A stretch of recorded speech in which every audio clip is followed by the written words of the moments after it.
We've all seen those tiny fish tank flash drive pen things that people keep puffing on. You know, THC and nicotine vapes. But they are better than cigarettes, right? Incorrect. Here are 3 reasons that vapes are trying to destroy you. 1. It's easy to vape anywhere. Accessibility is great for things like Wi-Fi, but bad when it comes to chemicals that you use to cope with anxiety. 2.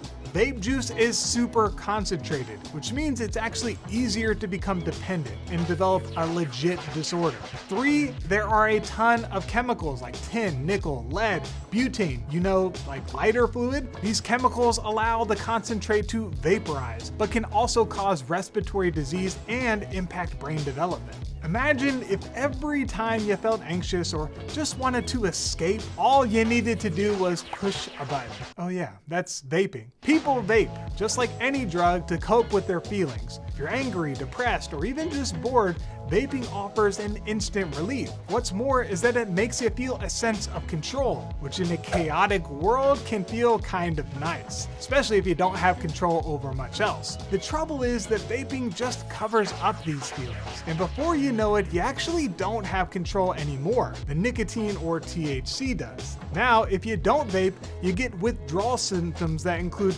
feeling irritable, restless, or jittery, headaches, the sweats, trouble concentrating, and even difficulty sleeping. If you've been vaping for a while and you're not really sure if you're addicted, here are some questions to ask yourself. Do you need to vape to do everyday things like eat, sleep, or relax? Do you feel a strong desire to vape in social situations? And this might include hanging out with your friends and thinking that you'll only have fun if you're high or buzzed. Does vaping get in the way of you doing stuff that you care about, like school, work, or your job, or other responsibilities? Do you instinctively hide how much you vape from others? And do you feel like complete ass when you don't vape? If this is you, then you might have a real addiction. If you know that vaping has gotten out of hand, what do you do? Keep vaping? No, silly, you quit. But here are 3 questions you need to answer to quit for good. 1. Identify the psychological reasons behind vaping. The big why. What was vaping helping you cope from? 2.